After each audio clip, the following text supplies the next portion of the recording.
تماشا بکن، عید اومده دوباره، خنده و شادی داره. سمنو اومد به بازار، دیگه بشو دست به کار. سمنو آی سمنو مال پای حفظین، سمنو آی سمنو مال پای حفظین. سمنو گردگیری کن خونه رو، آب پاشی کن کوچه رو، دونه بری سبز بشه، آبش بده تر بشه.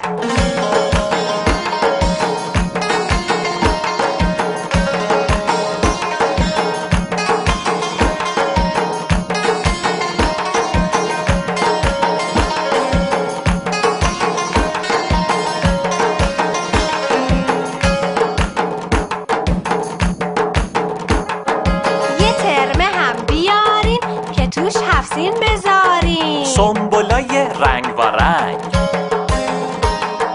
از همه رنگ و قشنگ. زیبای سرخ شمرون، آبدار و ترش و ارزون.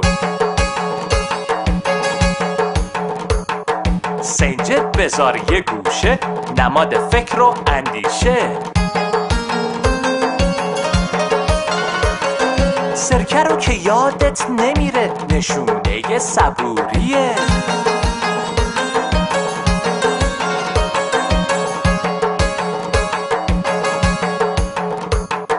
اون سیر دونه دونه، نماد سلامتی مونه. سماق ریزه ریزه، خنده از لبت بریزه.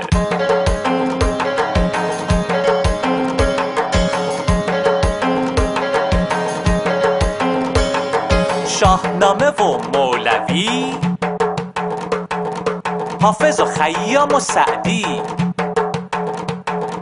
حالا همه چی مهیاست، هفسینمون چه زیباست.